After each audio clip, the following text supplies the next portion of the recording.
Welcome to the LivBtr podcast. I'm Erica Spiegelman, addiction and wellness specialist and author, and along with me, I have my co-host, Jay Siano, a New York-based serial entrepreneur, business scaling expert, and wellness aficionado. We are here to inspire, encourage growth, and most importantly, to live better.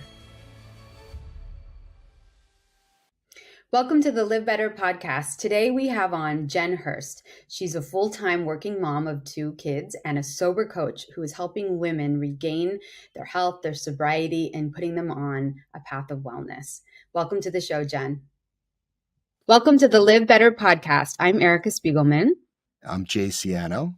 And we are co-hosts of this LivBtr podcast to help everybody push themselves to live 1% better every day. And today we have Jen Hirst, who is a sober coach and helps women regain their lives, reclaim their lives, and get sober. And also she helps people just explore what life would be like without alcohol. And so we're going to have a really amazing conversation today since Jay and I always, Jen, welcome to the show, by the way. Thank you. Thank you so much for inviting me here to talk with you and your audience. I appreciate it. Yeah, we're thrilled because obviously, I have my license as an addiction counselor and I write books on that. And I've been sober 15 years myself, just in case you don't know. Congratulations. Thank you. And Jay recently this year has stopped drinking completely.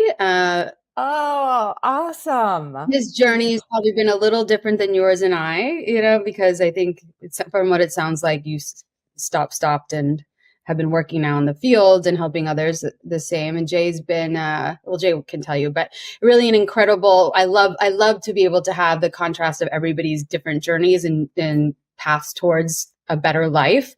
Yeah. And so we always love talking about this. So. Yeah, I love talking about it too. And it's so crazy because congratulations you both on your sobriety. And that's why I love to, no matter where you are, we're all in the same boat.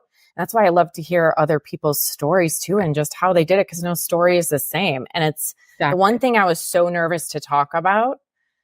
And I was in the sober closet for 4 years. I didn't talk about it. I didn't think I was supposed to, but I felt like I had so much pent up in 4 years that when I did the breakout post, like I call it my coming out post, it just like flowed out of me. And I'm just like, and then I couldn't stop. And it was I like to think of my sobriety and recovery as 2 really important dates was the day I got sober, which is April 24th, 2013. And then the day I came out of the closet, which was September 7th, 2017, because that really changed the trajectory of my life and my career. Mm-hmm. And I can't say that I'd be here. I mean, I would definitely not be talking with you 2. I would definitely not be talking to the hundreds of women that I converse with in my membership and coaching programs and just the amazing people I've met. And I can't say I would be anywhere near confident in my sobriety if I didn't. It's so crazy because Mel Robbins has this quote that says, you're one decision away from a completely different life. I mean, one decision from not drinking, one decision deciding to come out on social changed my entire life. So I like to boost women's confidence and help them to feel better and more confident and own this choice. Right. And be so freaking proud of yourself because when you do so, then you're also encouraging someone else to maybe question their relationship and also to help them feel better. So it just opens that conversation, which I am so freaking excited to see. And it's such a great time and to look at your drinking and also to just really question what you're doing and how you feel when you drink. Right. So I couldn't be more excited. So 2 questions, and I don't want to necessarily tie them together because they're both interesting and important. But 1, what made you get sober in 2013? And then 2, why did it take 4 years to actually spread the good word? Yeah. What made me get sober? So I get that question a lot. Like, what was it for you? And I can't say it was one thing. It was a bunch of different things. It was relapsing. It was trying and failing. I went to 3 inpatient stays. I was really deep. We all have our own rock bottoms. And my rock bottom was, I was kicked out of my house. I had just married my husband. I came out. He didn't even know about my drinking throughout our whole courtship. And I came out as an alcoholic basically a couple days after we got married. And it was many different things of going to outpatient, going to my first AA meeting, getting a sponsor, trying and failing and picking myself up, trying something new, getting my second DWI, drinking mouthwash, drinking rubbing alcohol, all of these ways that I tried to control it and felt that there was really something wrong with me, that I couldn't control an addictive substance. Little did I know that alcohol was a drug until 4 years after I got sober. I didn't even realize that it was all of those things that led me to the point of losing almost everything. As someone who came from a great family, I came up from a perfectionist family. My parents rarely drank. My grandfather was an alcoholic, but they rarely drank. And so as someone who could achieve things and I couldn't do that, it just broke me. And so having all of these things and then losing them one by one from not being able to control it and going back out until it got to a point where I felt myself dying. And I knew I was putting so much pressure on my heart that I was in detox my final time. My parents took me there after a blackout and I had blown a 0.34 and that scared me, but it was to the point where I had been doing that for well over 2 to 3 years. And how much closer did I get to really, really death? And so it was from that moment forward that I just said, I'm done. Anytime that I hear about people dealing with alcohol, I'm so curious, like how did it kind of get out of control? Like, what were you drink? You talked about mouthwash and other things that are extreme, nothing I've experienced, but I'm sure the community, everybody has a different experience. So what was it? Did you start with social drinking with your friends and feeling great? And then it got to a place that you just had a bottle of vodka under your sink? Or tell me a little bit more about that. I mean, really from when I first noticed that I might have a problem to when I got sober, it was about 10 years. And so I know the exact pinpoint where the switch happened was when my second boyfriend wanted to go on a break. And I was living with guys at the time in college. I was 21 and they said, take this. And it was Adderall. They're like, you're going to feel amazing. And I was so heartbroken over my first boyfriend that I'm like, I don't want to feel this. I feel awful. And so I said, what the hell? I usually didn't do drugs. Little did I know alcohol was a drug. I said, what the hell? I'll just do it. And I felt amazing. It's Adderall does. I dyed my hair. I stayed up all night. I said, this is the best decision ever. But then that ingrained in my mind, oh my God, I can take away any hard thing with alcohol. I never have to feel pain again. And so it really ramped up that year that I started drinking before going on a date. To calm my nerves. I started drinking when I was working too much. I'm a workaholic. I started drinking to relax. I started drinking anytime I got nervous or when I would talk to a boy. And then I'd make a bad decision because I drink too much. And then it just slowly progressed to where I could not stop. It became such a small habit at first. And I did quote unquote normal drinking in high school and college. It was all fun, no drinking by myself. But the more that it happened, the more I became dependent on it. And then to where I needed it, even to feel normal, to even offset my shakes. I couldn't even fill out my license application after my wedding because my hand was shaking too much and I couldn't read my writing. So I took the application home, drank, filled it out, went hungover, actually still drinking to the DMV on the last possible day that I could get it done to change my name. And I took my picture and I had to live with that for, 5-10 years. But that was only what I knew. And so, it was very progressive, but it didn't happen quickly. It happened slowly over time, but me questioning, I think I have a problem. I was starting to do things and really regret what I was doing. I was starting to black out and not remember. Yeah. And it got really scary. And, but I'm very tenacious and I'm very persistent. So if you give me something, I'm going to prove you wrong, and I'm going to do everything I can to prove that I can do this without anybody knowing, because image was so important to me. Right, that no one knew what was going on, not even my husband. Yeah. And to live, and my drinking was just like, it sounds similar to yours. And when Jay asked that, it's like, I already know the answer, because it's like, some of us are genetically more predisposed for having like a biological actual reaction to it. So the shakiness inside. I write in my book, Rewired, in the beginning, how I would lay in bed at night before I went to treatment to, how am I going to get married and walk down the aisle and give him my hand when my hand's shaking? That was I wrote it in the book. that was a fear of mine. I would stay up all night thinking, how am I going to get pregnant? How am I going to do this? Because it really took over that cycle. Like it's so easy. It's people imagine it's hard, but it's super easy how it happens. Like it's really easy. It's just an endless cycle. And then you feel the shame, and then you drink again, and then you feel the shame and you drink again. And there's nothing else to really fix anything but more alcohol. So it's like it never stops until you stop, Yeah, that was my experience too. I don't think it's difficult to fall into that situation at all. I actually think so many people I know are in that situation but won't admit it.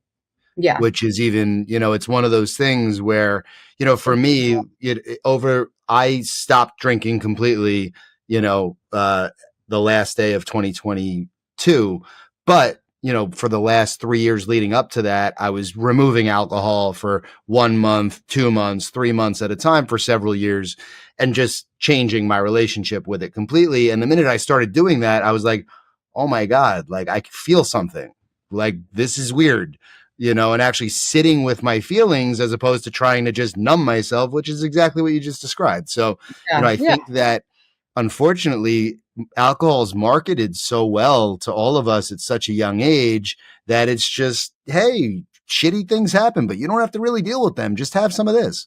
Mm-hmm.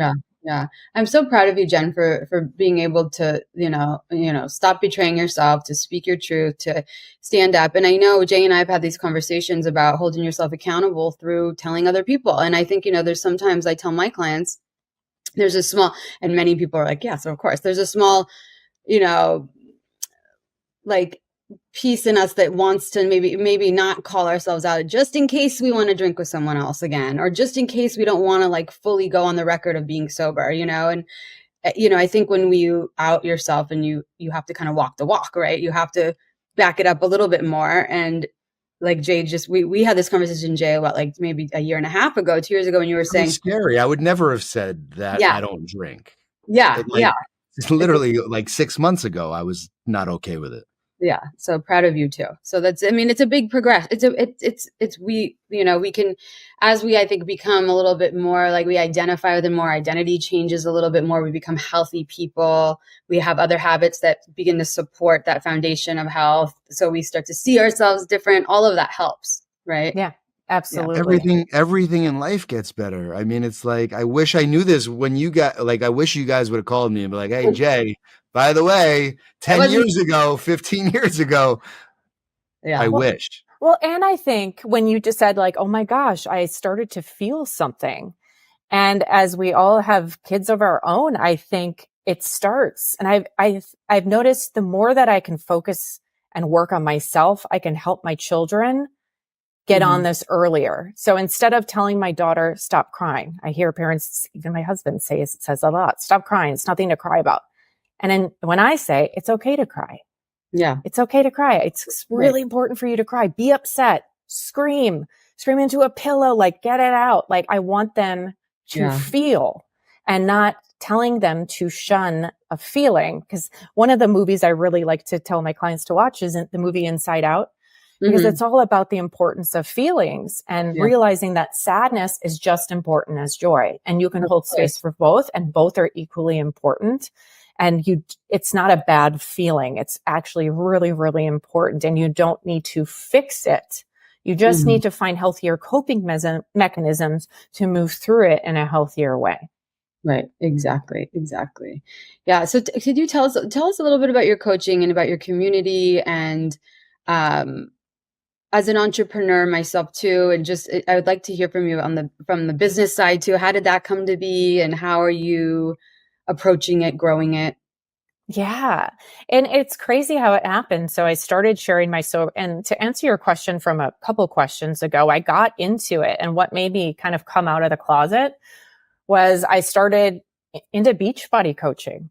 I've always loved fitness, and I was looking to lose the baby weight.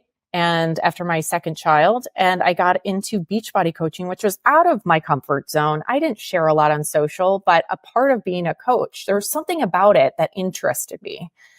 And part of being a coach was sharing on social. So this was in 2017, which was very awkward to me. But I told my husband, there's no way people are going to trust me unless I start sharing about this big piece of my life. Mm-hmm. And growing into, nothing wrong with AA, but that's how I was brought into it through treatment and following the program, that we were anonymous and I wasn't supposed to talk about that to protect it.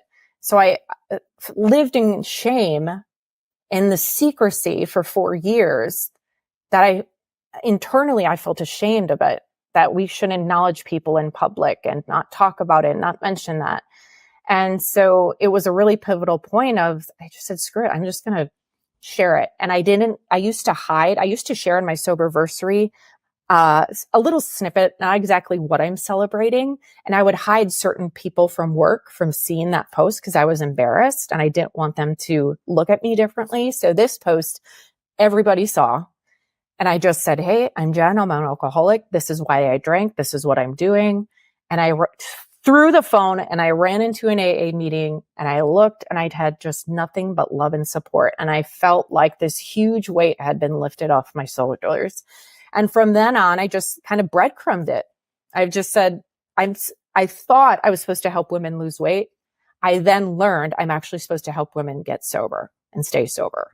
And so it really just kind of turned into this. And how it came about was I started sharing my story and women started messaging me and I started helping them. And they said, hey, thank you so much. I'm 30 days sober and you helped me with this, you helped me with that. And then I thought, maybe there's something here. Maybe I can do a rebrand for sobriety. And I really want to make this a fun and exciting experience for people, because when I was brought into it, it was just really, I want to motivate women to want to do this, that it can open the doors. Just like you said, it can ripple into every single aspect of your life if you give yourself the opportunity to fully experience it. And how can I help these women through this stage in a community and doing this together to help them to feel better through this process when your dopamine levels are low coming off alcohol, when you're going through withdrawals, when you may have anxiety? How can we move through this in an easier way? So I started implementing these 5 daily habits that are all proven to boost your brain, to rebuild your brain, which we know deteriorates with alcohol, to help boost your confidence, to help fill in that time that you might have spent drinking with something else, and to give you a goal to focus on for those first 30, 60, 90 days. And so what we do is doing that together in a really gradual process. And I try to do, I create habit trackers and fun challenges, and I'm with them. We coach weekly. And I just try to make this just, again, a really positive and fun and exciting thing to help them look at sobriety in a new way, that it's not something that you have to be embarrassed or be ashamed about. It's actually something that's pretty freaking cool. And here's why. So movement is a really big aspect of my groups. And I'm not talking 30 minutes of HIIT. I'm talking about 10 to 30 minutes getting outside and going on a walk. Yeah. The physical aspects of changing your environment, getting outside, getting that sunlight can help you sleep better at night, can help to boost your confidence and your self-esteem, to give you some fresh air. I'm talking about drinking water. Like, how much water are you drinking? Are you just chugging soda all day? Yeah. I actually have my calming tea. So talking about stress management, but I also have some water. Yeah. Me too. I got a big. Yes. Yes. And reading. So reading literature of of quit lit, moving your body, and then checking in for accountability. So all of these, and gratitude, actually, I forgot about gratitude, of thinking the things that you get to do in sobriety not of what you're missing out on. So I really like to reframe that mindset to have them to look at things in a new way of what do you get to do Saturday morning? Right. Because you didn't drink at night. So say what you did and then put, I get to wake up early and go on a run. I get to sleep in and not feel like crap. I get to remember how I put my son to bed last night. It's like those little things. One of the things we talk about, I get to remember to do my skincare routine, or I get to remember to brush my teeth. Yeah. It's like all of those little things. It's like, I get to remember to be the tooth fairy. Yeah. Yeah. That's what I love. That's what I loved in the very beginning was being able to wash my face at night and get into bed and have a whole thing, you know, but these are little wins when you haven't had wins like this before, you know, and it's great. And I love get to feel. I love, you know, I always talk about cognitive distortions and just, again, the language we use, we talk about a lot. And I think it's so important to, you know, just be able to be aware that sometimes our own thoughts are what's getting in the way of our happiness. So even if you're sober, you still need to check your thoughts. You still need to, you know, work with someone around language and how you speak to yourself. And of course, you know, positive self-talk and all the other good things. Yeah, that's a huge one. We actually focus on that in week 2 because I think that's so important. So there's that whole think, feel, act cycle. So how are you talking to yourself? Yeah. Because I really like to think of you're your own coach. You're 100% responsible for your sobriety, but that starts with how you're talking to yourself. So you are going to have to go into your brain and be your own coach and talk back to that person who's saying, no, you can never do this. No, this is going to be too hard. No, you suck. You just drank last night. You might as well, you know, throw in the towel and do it again. No, you got to start to talk back to that. And that helps with, like you said, like affirmations, really just becoming aware of what you're saying to reframe. It's really interesting to me that you mentioned that you were forced, you know, for business to basically, you know, put yourself out there leveraging social media. I did that also in 2016. And I actually, a lot of the reason that I'm sober today has to do with actually doing that. And then from there, I did some mental toughness challenges, which included— Did you do 75 hard? 3 times. Yeah. Oh, congratulations. I did that too. Yeah. So 75 hard is really what started it for me, of like the just removal of alcohol. But it's funny because when I was doing 75 hard, it wasn't about the alcohol to me, but it's how I discovered really how great things can be without alcohol. And it was also a way for me to like be able to tell the people with me at the event that I'm not drinking. Like I had an excuse. So they would just stop coming at me about it. You know, they'd be like, oh, Jay's doing one of his things. Like, and at a certain point, you know, I didn't need that anymore. And I could just say, I don't drink anymore, or I'm not drinking and whatever. But it's fascinating because I didn't really make that connection so much until you just said it, that social media and then doing those daily tasks and then actually posting them on my stories for the last like literally 3 years. I've posted every night before I go to bed, basically my checklist of how many of the things that I've done for my day. And it's been such a great accountability tool really for myself, but it's inspired so many other people to get on this lifestyle, which is really, I think, one of the best benefits of us being able to do what we do is to share it. Mm-hmm.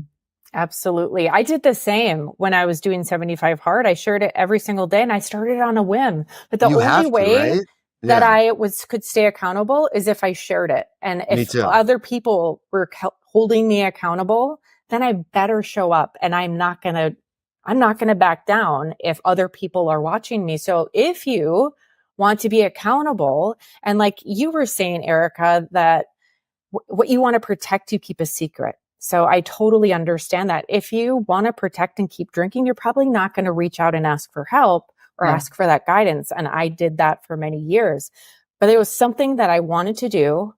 Something was going to be super challenging, but in my sobriety, I wanted a challenge, something that was going to be hard in the winter months of Minnesota, during the holidays, when life is not convenient, because it's how you show up on those days when you don't want to, that's going to help prepare you for those hard moments that are coming up.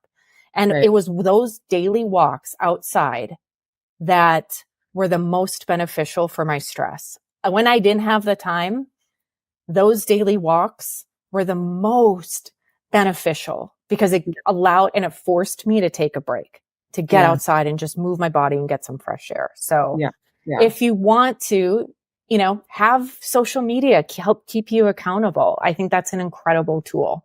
Yeah. Any way to help be held accountable. Like you said, like I just signed up for a boot camp and I'm now paying weekly and they're charging me automatically. So I was like, you know what, this will get me. I'm paying for 2 classes a week and I'm going to go. And I've already been to 3, last week I did 3 and this week I just did 1. And, but I think it's, if I just sign up for a package of a class, I won't go because they're not, it's already paid for. I can go whenever I want. Right. So the accountability even on that level is great.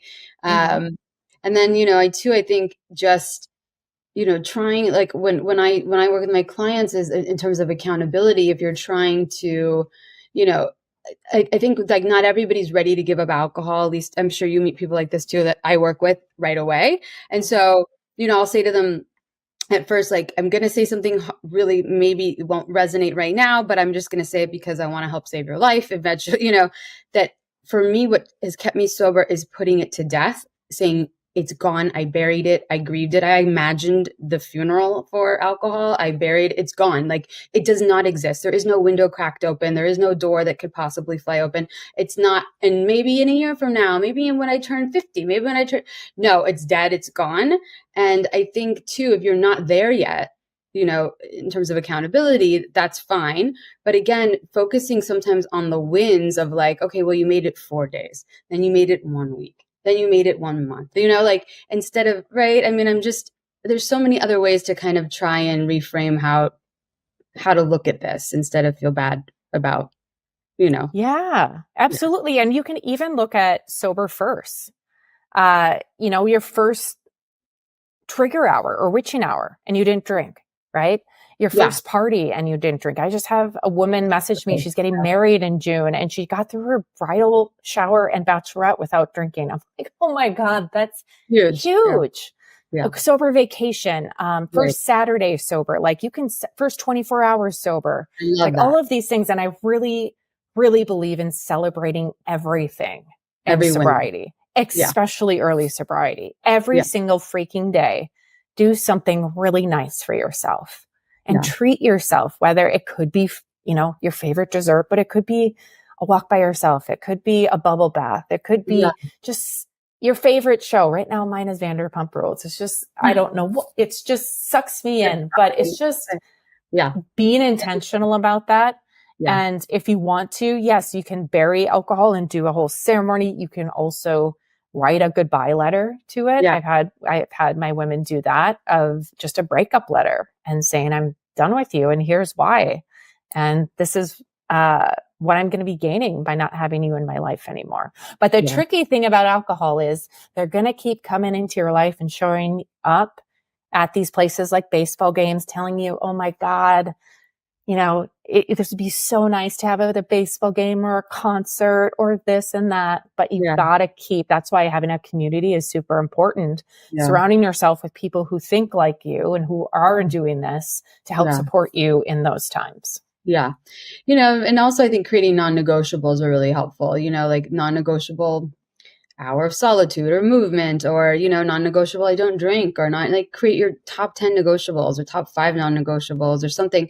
Because I feel like in my early sobriety, like, yes, like when I went to my first wedding, I remember, saying, I'm leaving by 10:30.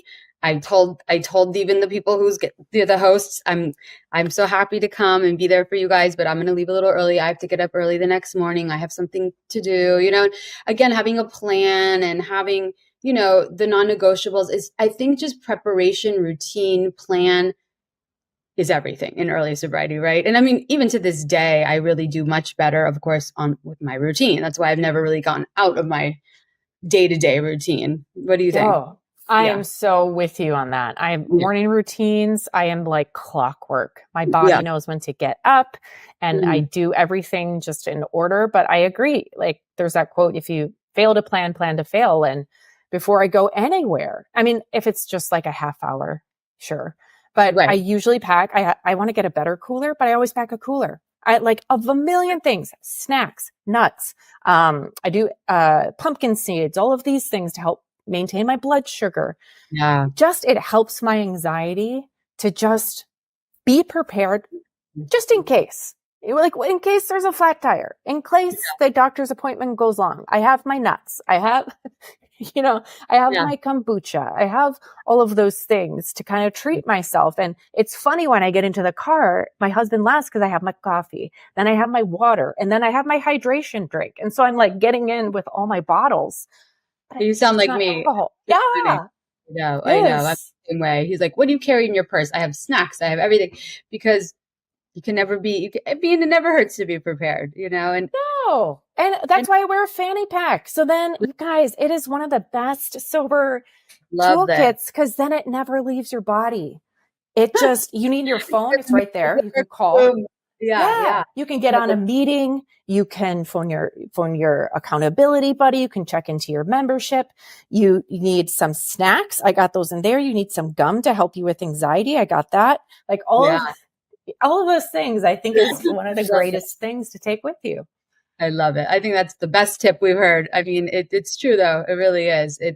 There's something about helping yourself forward, and like being safe. I always say this, the biggest freedom for me was feeling safe within myself. And how did I create safety within myself? Was doing what you just said, being prepared, thinking about, is my blood sugar going to drop? What is all that? That's self-love, right? That's trying to build more and more self-love, which is the foundation, I think, for anyone staying on a healthy path. The minute, right, that we kind of fall off that, we could feel it when we get a little insecure. We've our confidence drops, which is normal, which we all have days like that. But again, how do I pick myself up and demonstrate some self-love, demonstrate that I've got this, I'm safe, going back to that again, I think all these things help. Yeah. And it's like, it's going to help you feel better? Like, what do you need? Like, do you need to bring some snacks? It kind of brings me back to that acronym HALT. Are you hungry? Do you need to eat something? And make something with protein, not like chips. Right. Are you angry at something? Do you need to talk to someone? Do you need to work it out? Like a great, martial arts workout is fantastic. Yeah. Are you lonely? Do you need to call someone? Do you need to, call your mom or get outside, go on a walk, be where people are? Target is a great option. Are you tired? Do you need to go to bed? I think so often people are just really tired. Yeah. And you need to take a nap. I took a nap yesterday. It was great. You need to get to bed. How much sleep are you getting? And I really like to think, yes, sobriety is absolutely number one, but number two is how much sleep are you getting? It impacts so much of your tomorrow self that really focusing, that's actually what we're focusing on now in my membership, is morning and evening routines of making sure you're prioritizing sleep and getting the rest that you need so your body and your mind can repair. That's amazing. So before we go, I just want to hear, can you tell us a little bit about the membership? What does it entail? Is it like people join all year long and you have you hop on live every week? What does that kind of look like so people can know? Yeah. So it's a monthly membership. It's called the LHS or Lighthouse Sobriety membership. It's a monthly membership. So you can join anytime, you can cancel anytime. It's monthly. So you can buy a yearly membership. You can just go month to month. You obviously get a discount if you do yearly, but I have monthly coaching. So this month is all about morning, afternoon, and evening routines, because I think we can each break those into your morning, afternoon, or evening. I'm having them pick one. And then we also, what's that? A monthly meeting with everybody? A monthly coaching. Coaching. Yeah. And then every week we have 3 meetings that you can pick and choose. I'm not requiring you to go to every one. I'd say just pick one. And then because movement is really important for our bodies and especially our minds in sobriety, we have 2 fitness classes per week that a couple of my instructors teach. So we have a strength and cardio session on Wednesday mornings, and then we have yoga Fridays on Friday. And then we also are going to come up with a book club to meet every single couple times a month. And then there's also Marco Polo groups. So I'm really trying to find that sense of community of how can I instill that when we can't all be together. So we have the membership, but then you're also broken up into Marco Polo groups, which is a video chat app to really get to know the other women in the group. So these are smaller groups, and they've been really transformative in my group coaching programs. So I have my membership. I then have my group coaching programs, which are more intensive. And the next one starts June 12th. It's called Lit 66. And why 66 days? Because on average, it takes about 66 days to build and create and implement a new habit. Yeah. And so I take women through the early process and preparing them through removing alcohol, going through withdrawals. I think it's really important to talk about withdrawals, how to move through those first few days, that first week. And then every single week we meet together for coaching. So every single week is a different topic from, like we talked about, our thoughts, think, feel, act, the power of habits, nutrition, boundaries, triggers, all of these things that can come up as you make this change in your life. And I want to do this together. With everyone, while also giving you some really simple, stackable habits that we start off really slowly, that you can start right from the get-go. If you choose, you don't have to, but I recommend it at the pace that works for you.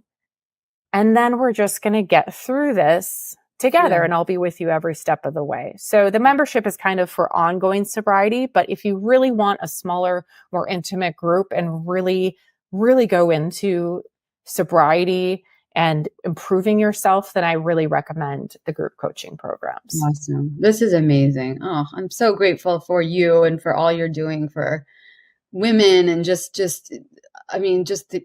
anybody that wants to get sober. I mean, anybody can relate to all these subject matters, we all need to work on boundaries. We all need to work on our nutrition and our movement and, our sleep. It's an ongoing process. So I think it's wonderful that this is what we're talking about. Yeah. Yeah. I like to think of it. I was just talking to another friend it's kind of like a puzzle, and all of these little pieces kind of fit together in their own unique way to help you to just feel better and live a fulfilling life all of these things play a role. The food you eat, you put into your body plays a role in how you feel.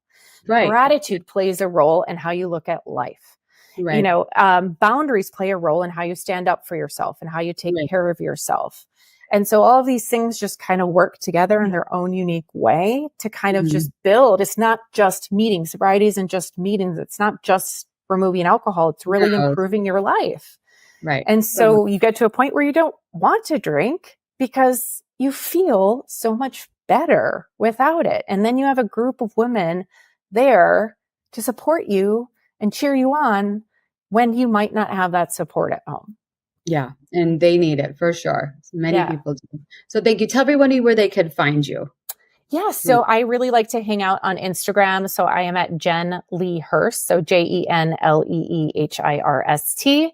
And then you can also go to my website, joinlighthousesobriety.com for all information about my membership, my group coaching programs, and a little bit more about me. And then I also host a Tuesday women's free meeting every single Tuesday. If you want information on that, that's also on my Instagram page. So you're more than welcome to come check that out and join us there. Amazing. So many options. And that's what's, anybody that is out there, just go to our website, check it out, see what works for you, what you could fit into your schedule. Because anything is better than nothing, just even one little thing that you change is, a win for sure. Well, and like you say, what's 1%? What is 1% effort that I could do for my sobriety or taking care of myself today? Is that maybe right now drink 8 ounces of water, pure water, clean water, is it, you know what? I'm just going to go outside and I'm going to get some fresh air. Any little thing, all of it adds up. Yeah. Yeah, absolutely. Well, thank you so much for being with us. We're so grateful you got to come on and share your time. And we hope to see you soon. Yeah, absolutely. Thank you so much for having me.